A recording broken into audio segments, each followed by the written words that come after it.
ओम शांति।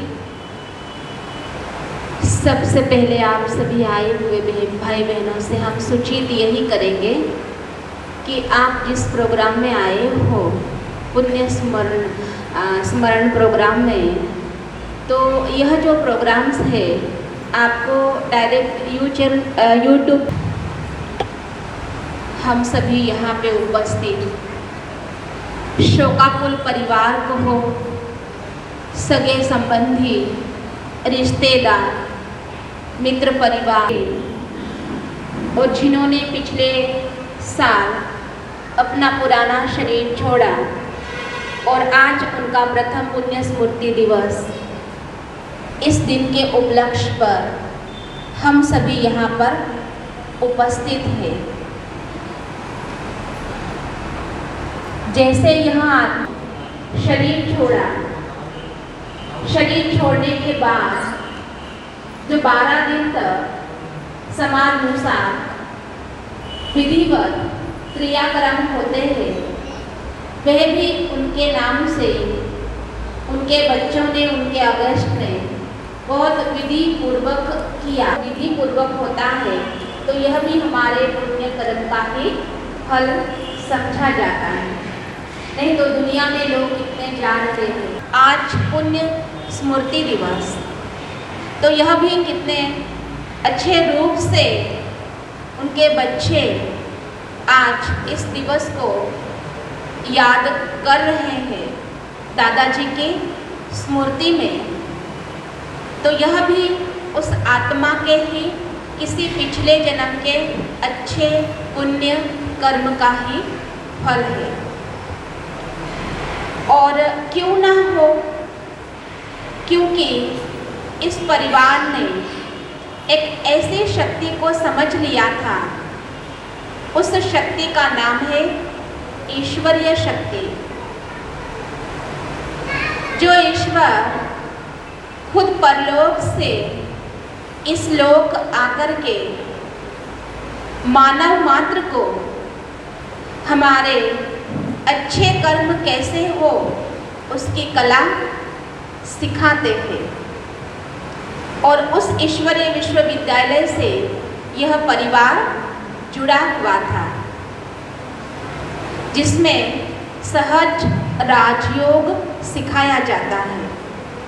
और राजयोग के माध्यम से ईश्वर कौन है, हम कौन है, हम कहाँ से आए हैं, श्रेष्ठ और पुण्य कर्म क्या होता है, इन्हीं को बताने के लिए ब्रह्मा कुमारी विद्यालय के अंदर रोजाना सत्संग होता है।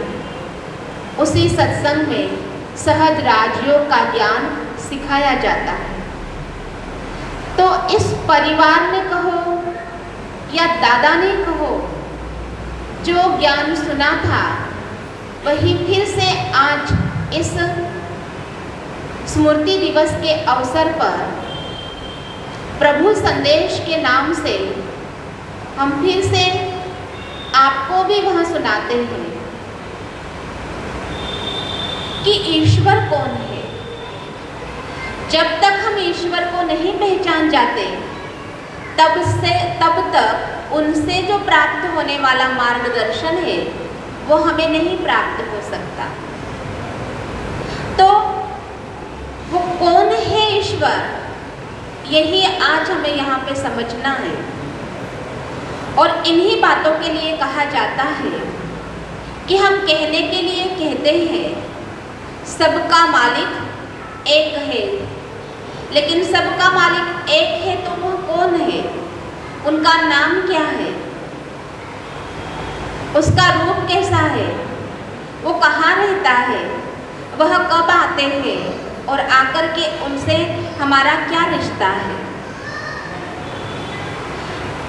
तो सबसे पहले यहीं पे यहाँ बताया जाता है कि जिसे दुनिया सबका मालिक एक कहती है, उसका नाम है परम पिता परमात्मा शिव बाबा, अर्थात शिव भोलेनाथ।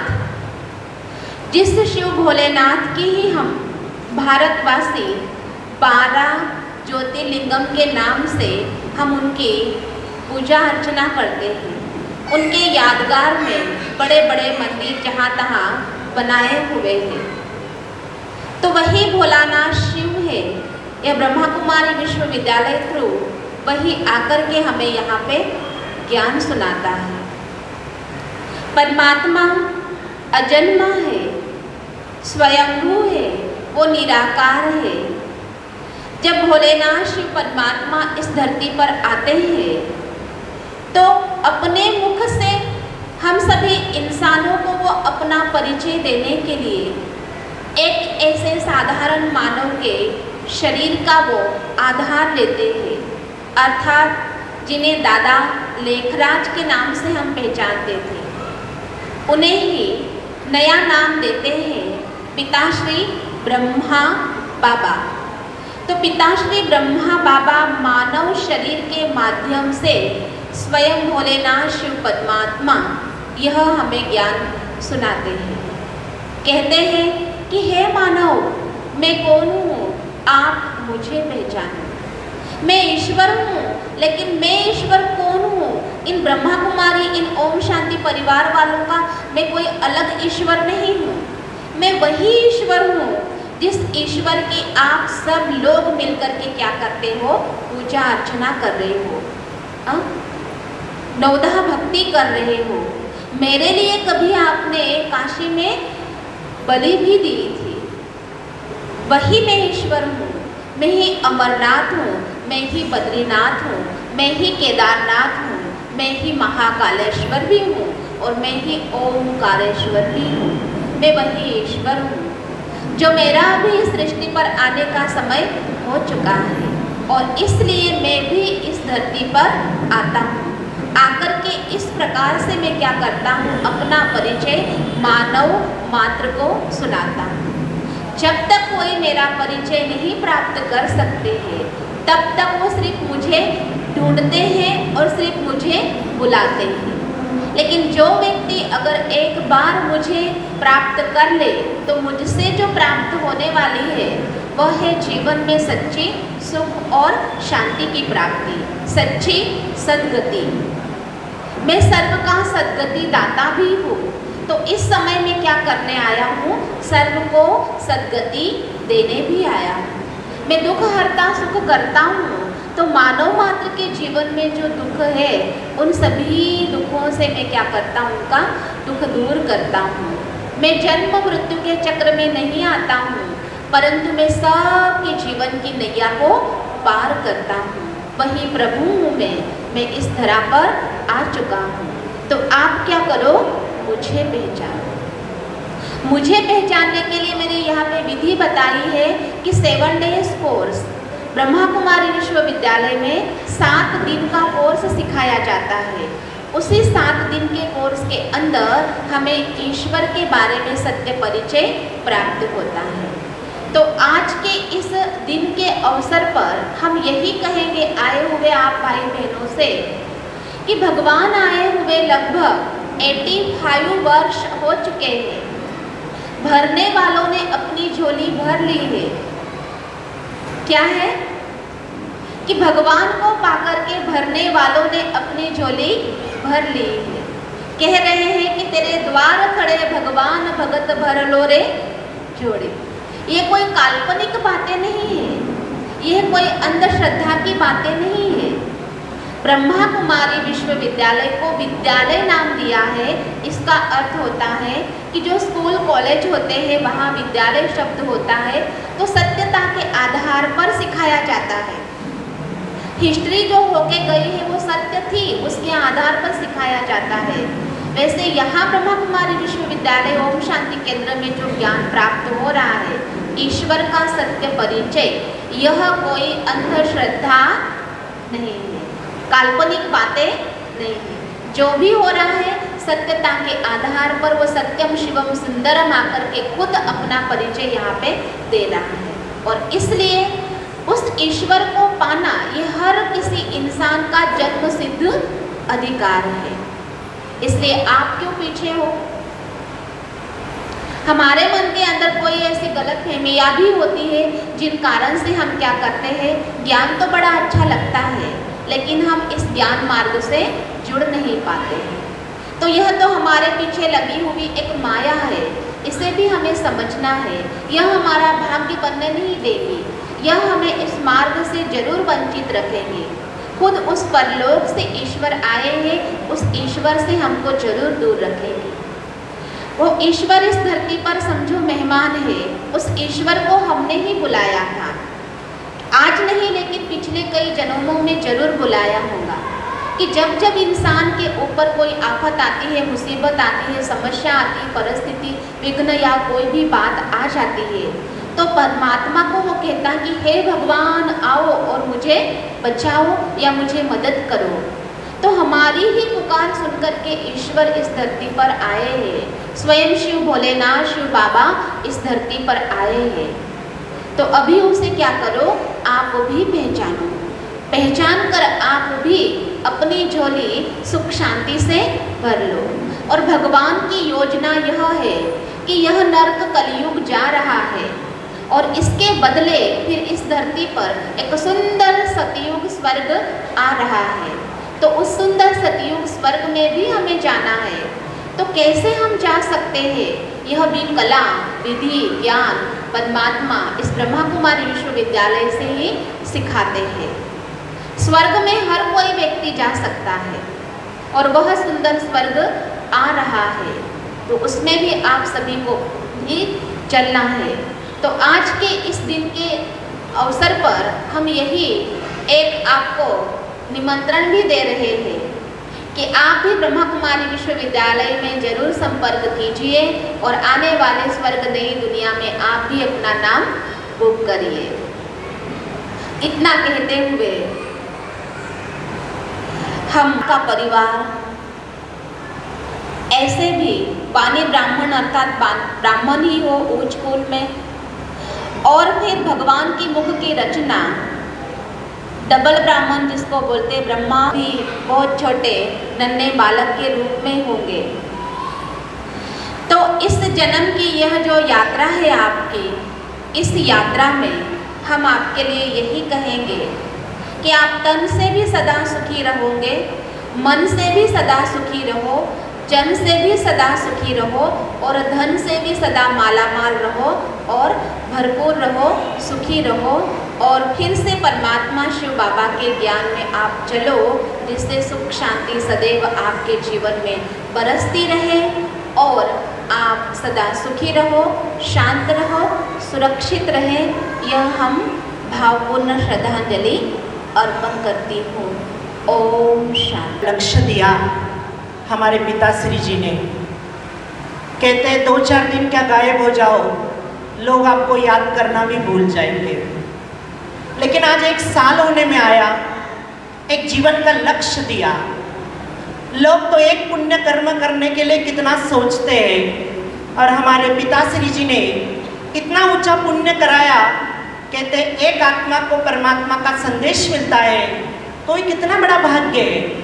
इतना जीवन का लक्ष्य दिया। भटकने वाले को मंजिल मिल जाती है, गुमराह तो वो होता है जो घर से निकलता नहीं है। कई पत्रिका पढ़कर, कई ऐसे कार्यक्रम आयोजन करके दिल से आवाज निकलनी चाहिए, आखिर ये जीवन का लक्ष्य क्या है, इन बहनों ने अपना जीवन क्यों दिया है। किसी के जेब में क्या है देखने के लिए हमें उसे जेब को देखना पड़ता है। इसीलिए जीवन का लक्ष्य होना चाहिए।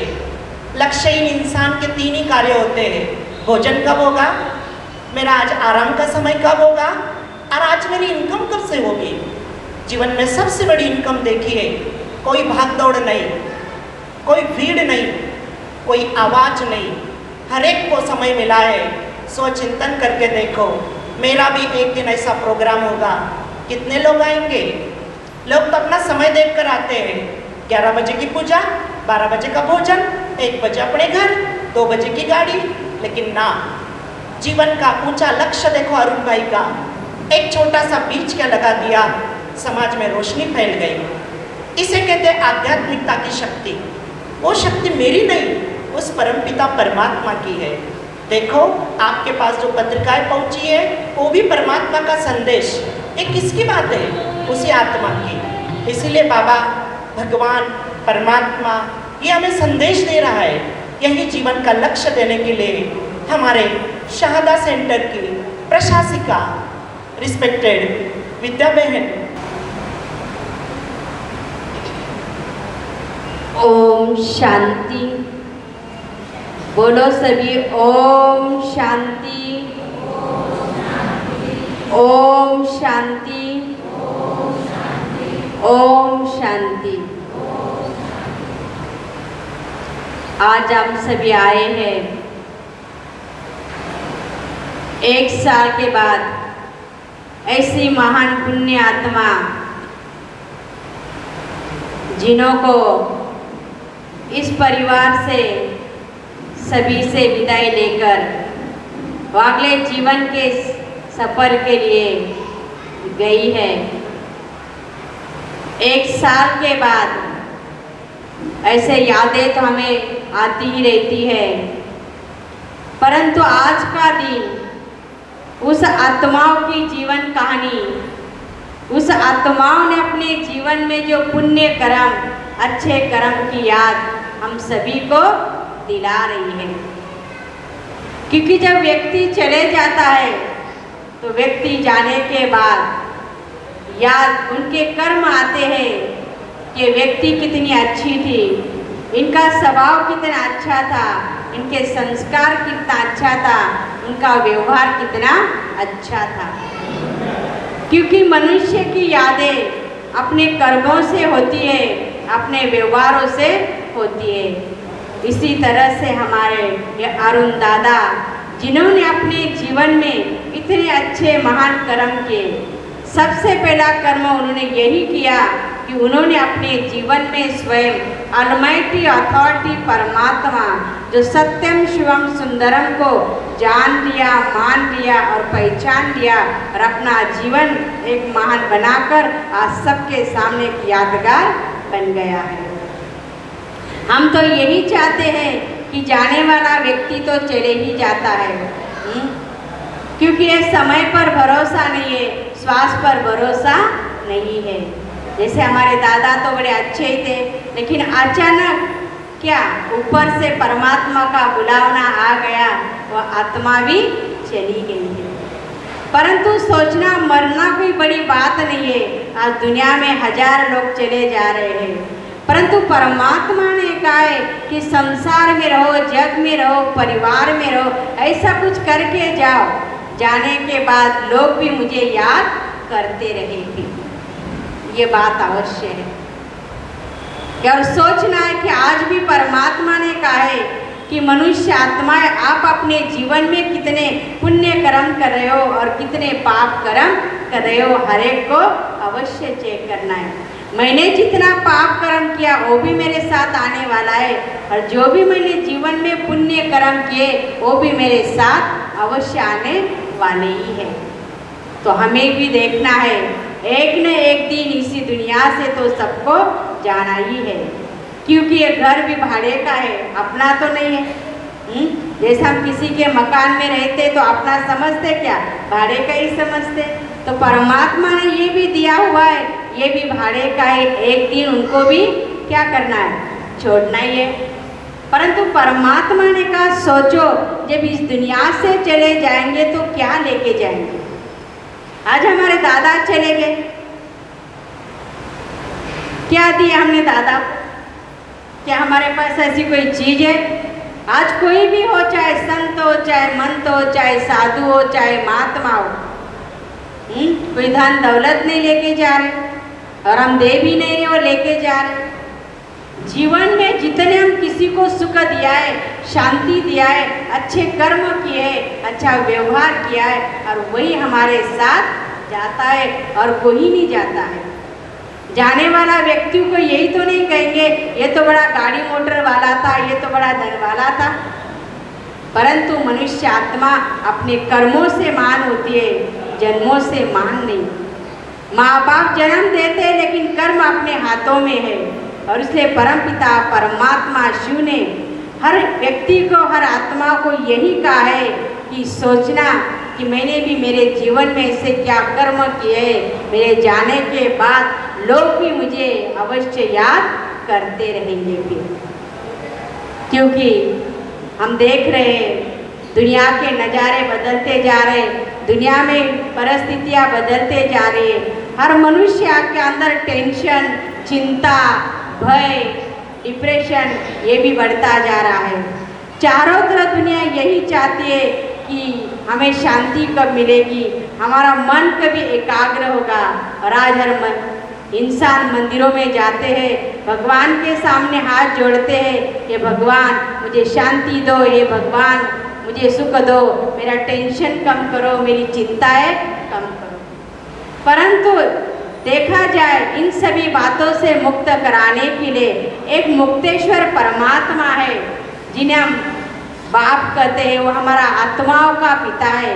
उस परमात्मा को हम जान लेंगे, मान लेंगे तो जरूर जो भी हमारा टेंशन है, चिंता है, भय है, ये सभी बातों से परमात्मा आकर हमें मुक्त कराता है और हमारे जीवन में सच्ची सुख शांति की अनुभूति अवश्य कराता है।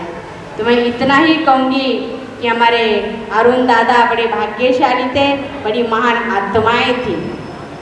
जरूर उन्होंने भी अपने बच्चों पर अच्छे संस्कार डाले, अच्छे व्यवहार के आगे आज बच्चे भी देखो उनका आज यादगार सभी के सामने कर रहे हैं। तो हमें भी अपने जीवन में इतने अच्छे कर्म करना है, बस यही कर्म हमें अपने अगले जन्म के लिए भी काम में आते हैं। तो जितना हम अच्छे कर्म करेंगे तो हमारा अगला जन्म भी अच्छा ही होगा। जैसे हमारे अरुण दादा को हम परमात्मा को यही कहेंगे, जहाँ भी आत्मा गई है वो आत्मा सदा शांति से रहे, सुख से रहे, भरपूर बातों से संपन्न और संपूर्ण रहे। ऐसी महान हस्ती को मैं शादा के दैवी परिवार के तरफ से भाव भरी श्रद्धांजलि अर्पित कर रही हूँ। ओम शांति शांति शांति। आप भी देखो, आप 3 चीजें साथ में लेकर आए हो और ऐसी 3 चीजें हैं जिनका कोई भरोसा नहीं है। एक समय, यहाँ बैठे हो, पता नहीं हमारा प्रोग्राम भी कल हो सकता है। एक संकल्प, जो हम क्या कर सकते हैं ये हमारे ऊपर निर्भर है। और तीसरा श्वास। कोरोना की इस बीमारी में हमें ईश्वर ने ये याद दिलाया था कि कहीं भी जाएंगे तो ये 3 चीजें अवश्य देकर जाना। एक समय, हर समय काम है, लेकिन हम जिस कार्य के लिए आए हैं क्या हम मन बुद्धि से यहाँ बैठे हैं? क्योंकि हर एक की नज़र उस घड़ी पर होती है, अपनी व्यवस्था पर होती है, लेकिन उस व्यवस्था से परे एक जीवन का लक्ष्य है और वो मेरे लिए है। इसलिए समय, संकल्प और श्वास, ये 3 चीज़ें अगर आपको देना चाहते हो वो श्रद्धा सुमन की ओर से दीजिए। कई बार हम आपको पूछते कि कोई यहाँ श्रद्धांजलि अर्पित कर दे। अगर आए ही हो तो अपने दिल से अपने शब्द सुमन अर्पित करें। मैं शिरोडे सर को निवेदन करता हूँ कि आओ वे भी यहाँ पे शब्द सुमन अर्पित करें। हमारे पिताश्री जी को आप भावभीनी श्रद्धांजलि अर्पित करें। खेतिया काही रहने वाला हूँ, पण मी मराठीत बोलतो, मराठी में बोलता हूँ दीदी मी खेतियातच राहणार आहे। खेतिया जन्मभूमी आहे, शिक्षणभूमी आहे, पण कर्मभूमी निजामपूर। गेल्या 47 वर्षापासून मी निजामपूरला आहे। अरुण भाऊ नात्याने भाचे आहेत। 1961-62 या पिरियडमध्ये आमचे वडील अंमळनेरला गेले होते आणि आमच्या मावसांनी आणि आमचे मावस भाऊ आर.के. दादा यांनी वडिलांना असं सांगितलं की आमची आते बहीण सुमनताई विधवा झाल्या, ताई इथे आल्या। 5 वर्षाच्या या अरुण दादांना घेऊन, फार शिकलेल्या नव्हत्या, अध्यात्माशी फारसा संबंध नव्हता, पण परमेश्वरावर विश्वास, कर्तव्यावर विश्वास आणि स्वतःवर आत्मविश्वास इतका प्रबल होता की त्यांनी ह्या अरुणला घडवलं, संस्कारित केलं, त्याला चांगलं शिक्षण दिलं। जे काही शिक्षण घेतलं असेल अरुणने ते, आणि त्या शिक्षणाचा उपयोग ह्या अरुणदादाने त्याच्या जीवनात केला। आणि त्या जीवनामध्ये तर समोर एक लक्ष ठेवलं की नाही, माझी आई इथे कशा परिस्थितीत आली होती, माझ्या आईने मला कसं शिकवलं, माझ्या आईने मला कसं मोठं केलं आणि माझ्या आईने मला काय शिक्षण दिलेलं आहे, काय संस्कार दिलेले आहेत, हे कायम डोळ्यासमोर ठेवून आपलं जीवन ते जगले. आणि असं जीवन जगताना मुलांना सुद्धा संस्कारित केलं, मुलांना सुद्धा संस्कार दिले. आणि त्या संस्काराचा परिणाम आज असा आहे की ह्या अरुणदादाच्या या वर्षीच्या निमित्ताने त्या देवींचा समूह इथे बसलेला आहे. यांना व्यासपीठावर बोलवण्याचं कारण काय, तुम्ही तिथेच बसले, पण आमच्या या वक्त्याने त्यांना बोलवलं की तुम्ही इकडे या. देर इज समथिंग, त्यांच्यामध्ये काहीतरी आपल्यापेक्षा वेगळं आहे. त्यांच्यामध्ये त्यांचं ज्ञान, त्यांचं समर्पण आणि त्यांची जी काही बुद्धिमत्ता आहे ती आपल्यापेक्षा निश्चित वेगळी आहे. परमेश्वराच्या अत्यंत जवळ असलेले हे व्यक्तिमत्व आपल्याला आज उपलब्ध झालं आणि म्हणून त्यांना हे इकडे आसनस्थ केलेलं आहे. तर मित्रांनो, तुम्ही सुद्धा तुमच्या जीवनामध्ये कुठेतरी काहीतरी पुण्यकर्म करा, परमेश्वराच्या सान्निध्यात राहा, म्हणजे अशी आत्मा तुम्हालाही लाभतील. तुमच्या कर्म ज्या ज्या वेळेस काही तुमच्या जीवनामध्ये गरज पडेल आणि अशांचा आशीर्वाद घेतला म्हणजे माणसाचं जीवन सफल होतं निश्चित आहे. मी एक 7-8 वर्षापूर्वी संपूर्ण भारताच्या वैद्यकीय व्यावसायिकांना आबूला बोलवलं होतं, माउंट आबूला. आणि 10 दिवस मी माउंट आबूला राहिलो आणि ते सर्व मी तिथलं ऑब्झर्व केलं की मोठं हॉस्पिटल पण आहे, हृदयरोगाचे मोठे तज्ज्ञ डॉक्टर पण तिथे आहेत, इंजिनिअरिंगची पण शाखा आहे, अध्यात्माचं तर मग विचारूच नका. अशा एक पहाडावर एवढं मोठं संस्थान निर्माण केलं आहे आणि ते या शांती, ओम शांती जो मार्ग आहे त्याचं संपूर्ण विश्वातलं मोठं केंद्र तिथे आहे. रोज हजारो लोकांचं जेवण तयार होतं. भाजी कुठून येते, अन्न कुठून येतं, दूध कुठून येतं, काही माहिती नाही. सकाळी सकाळी ट्रका येतात, ये खाली कर लो, बस भेजा है, किसने भेजा है, नाम नहीं बताया. असे महान आत्मा तिथे सर्व पाठवतात आणि हजारो लोकांचा स्वयंपाक रोज तयार होतो. दूध, कॉफी, चहा सकाळी सकाळी, दुपारी अत्यंत सुंदर दही खायला मिळतं जेवणाबरोबर. तुम्हाला लागेल तुमच्या हातून घ्या, किती घ्यायचे ते तुम्ही ठरवा.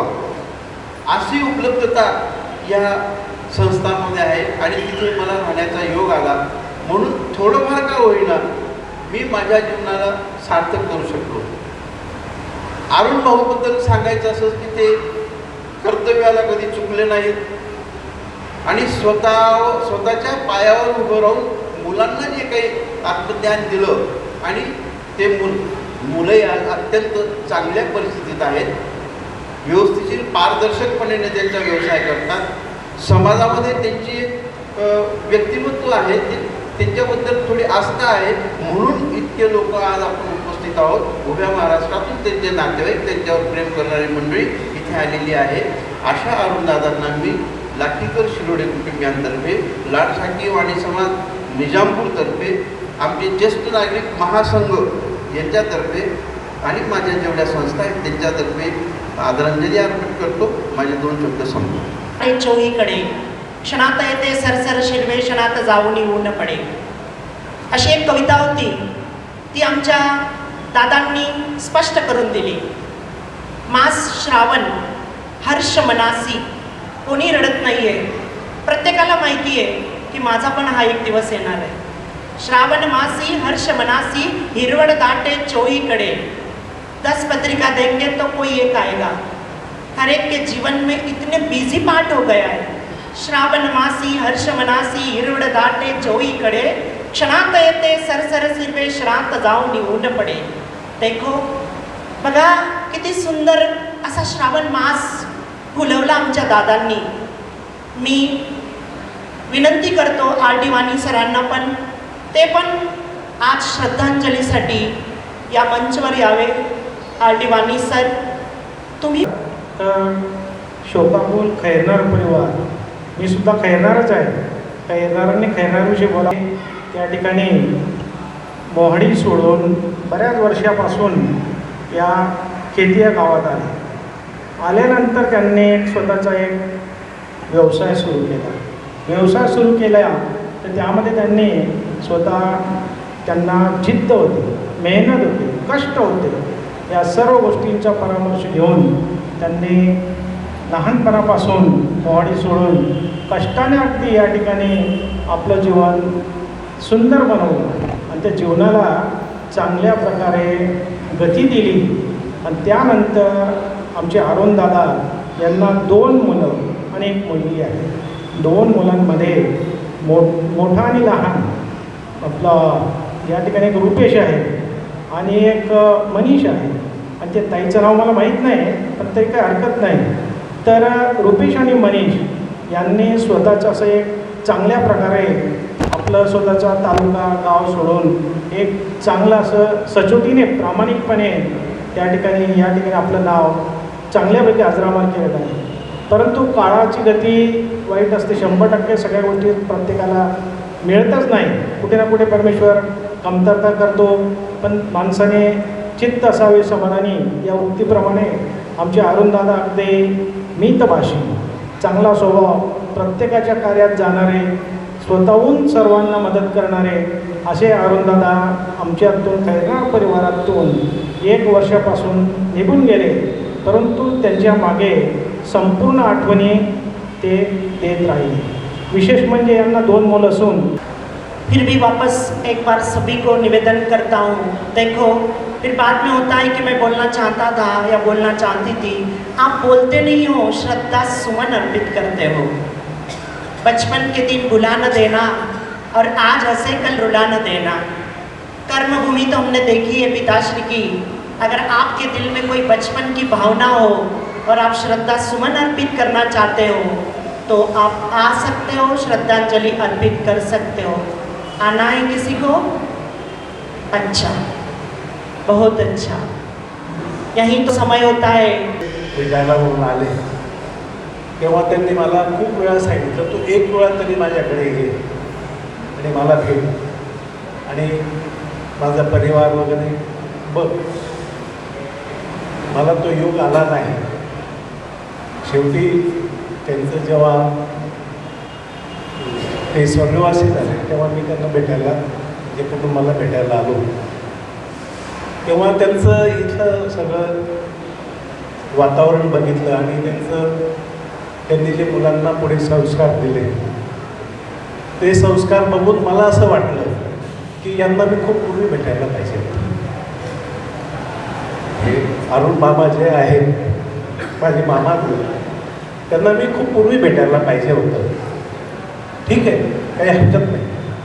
पण त्यांनी जे संस्कार पुढे मुलांना सरकवले, सोपवले, असं संस्कार आपण आपल्या मुलांना काय देऊ शकतो याचा विचार करून आपलं जीवन आपण कसं करावं हे आपण ठरवायला पाहिजे.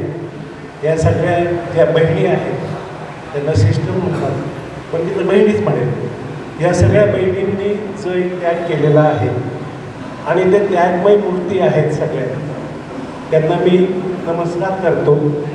आणि एवढंच सांगेन की अरुण मामाने जसं त्यांच्या मुलांना संस्कारित केलं आणि कसं असतं, माझ्याजवळ जे असेल ते मी देऊ शकतो.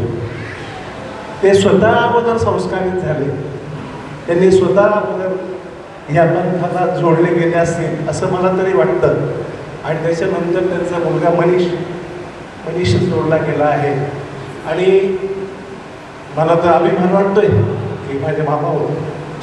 आणि एवढंच मी सांगेन, मामा तुमचा शब्द मी पाळू नाही शकतो, तुमच्याकडे येऊ नाही शकतो, पण आज येऊन मला खूप समाधान होतं आहे, मला खूप आनंद वाटतो आहे. आणि तुमचं पुण्यस्मरण मी खूप दिवसपर्यंत घेऊन जाईल आणि तुमच्या आत्म्याला शांती ती लाभलेलीच आहे. आत्म्याला शांती लाभणार नाही असं होणारच नाही. ज्याने एक मार्ग स्वीकारून तो मार्ग त्यांच्या मुलांकडे सोपवला तो आत्मा तो पुण्यात्माच आहे, त्याच्याशिवाय ते होऊ शकत नाही. त्याला मी त्याचं स्मरण करून त्याला मी श्रद्धांजली अर्पण करतो. अश्रु के रूप में हमारे पिताश्री जी की जो स्मरण करने के लिए उन्हें श्रद्धा सुमन अर्पित करने के लिए उपस्थित हुए हैं. 1 वर्ष हो गया, लेकिन आज भी उनकी स्मृति हमारे दिलों में है. मैं उनके साथ बाल्यकाल से ही साथ में पढ़ा तथा सभी धार्मिक कार्यक्रमों में हमने मिलकर उपस्थित होकर भागीदारी की है. मैं तो तेरे ख्याल को 1000 बार छोड़ दूँ, मैं तो तेरे ख्याल को 1000 बार छोड़ दूँ, लेकिन तेरा ख्याल मुझे छोड़ता हूँ. मित्रों, व्यक्ति ने अपने जीवन में कुछ ऐसे कार्य जरूर करना चाहिए कि अंतिम समय में 2 शब्द उनके लिए हमारे पास उपलब्ध हो. इसलिए सभी से निवेदन है कि सत्कार्य में लगे रहे, अध्यात्म से जुड़े रहे. सुंदरकांड मित्र मंडल, गायत्री परिवार तथा नगर के सभी धार्मिक संस्थाओं में आपकी भागीदारी रही है. आपको इसी तरह से हम सभी प्रतिवर्ष याद करते रहेंगे. दीदिया, नगर के महानुभाव, माताएं, बहन, आज अरुण भाई वाणी जिनका श्रद्धांजलि कार्यक्रम रखा गया है. अरुण भाई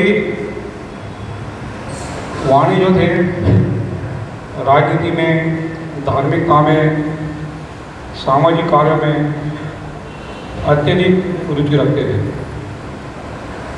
उनका जाना हमें और हमारे गांव के लोगों को काफ़ी क्षति पहुँचने लायक है. उन्होंने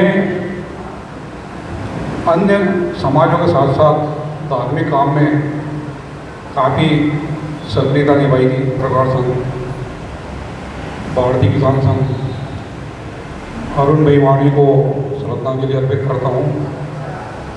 शत शत नमन. ओम शांति. एवं आसपास क्षेत्रों में विगत 70 सालों से पारायण अखंडित तरीके से चलते आ रहा है. उसमें श्री सुंदरकांड मित्र मंडल आज विगत 70 साल काफ़ी समय तक अपना अमूल्य योगदान प्रदान करा. शायद इसी वजह से आज इतनी बड़े संस्था इतने सालों तक नियमित रूप से अखंडित तरीके से पारायण करते आ रहे. ऐसा समय भी आया था बीच में कि सुंदरकांड मित्र मंडल काफ़ी बाकी धार्मिक संस्थाओं के द्वारा भी मैं स्वर्गीय अरुण जी वाणी की आत्मा को शांति मिली होगी, जो अभी महानुभाव ने बताया. वैसे मैं मंडल द्वारा भी अश्रुपूर्ण श्रद्धांजलि अर्पित करता हूँ. और भाई मनीष वाणी, इनको भी मैं बाबूजी ने बताया.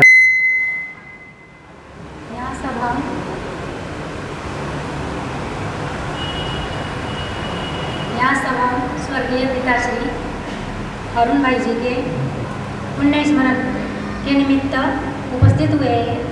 आप सभी की उपस्थिति प्रार्थनीय है और हमारे जो समर्पित दीदी है उनकी भी उपस्थिति प्रार्थनीय है. उन्होंने अपना समय दिया, आपका बहुत बहुत शुक्रिया. अभी हम यहाँ सब पुण्य स्मृति के रूप में उपस्थित हुए हैं. स्मृति शब्द जो हमें जिसका अर्थ होता है याद, जो पिताश्री की जो यादें हैं हमारे दिल में वो हमें याद दिलाती है और पुण्य स्मृति तिथि के रूप में हम उसको मनाते हैं या उनका पुण्य स्मरण दिन मनाया जाता है. और अभी हम सभी खेड़ दिगर के सेंटर से जो भी सभी आत्माएं वो हम सभी की ओर से खेड़ दिगर की ओर से भाई जी को हम पिताश्री अरुण भाई जी को हम श्रद्धांजलि अर्पित करते हैं. और सबसे बड़ी श्रद्धांजलि तो उनके परिवार की ओर से उनके यही होगी कि उन्होंने अपना यही कि उन्होंने अपनी कमी कमजोरियों को अपने पिताजी को श्रद्धांजलि अगर देना हो तो हमें उनकी कमी कमजोरियों को दान दें, यही उनके लिए सच्ची श्रद्धांजलि होगी। और माता पिता का हमारे जीवन में बहुत महत्व होता है। तो पिताजी माताएं तो घर में होती है, मगर पिताजी जो संघर्ष करते हैं वो दिखता नहीं है। और जो संघर्ष उन्होंने किया वो आप सभी देख रहे हैं कि उन्होंने क्या संघर्ष किया, उसी के रूप में सब इतने लोग जमा हुए हैं। अध्यात्म के रूप को माता पिता के रूप में एक ही है, फिर भी माता पिता क्यों कहा जाता है ये हमें समझना है। माता पिता के रूप में उन्होंने हमें पालना दी है। सभी तो अलग अलग रूप में ईश्वर को मानते हैं, मगर कहने के लिए तो यही कहते हैं कि ऊपर वाला देख रहा है। शायद ऊपर वाला एक ही है, इसीलिए ऊपर वाला देख रहा है ऐसा कहा जाता है। आत्मा और परमात्मा का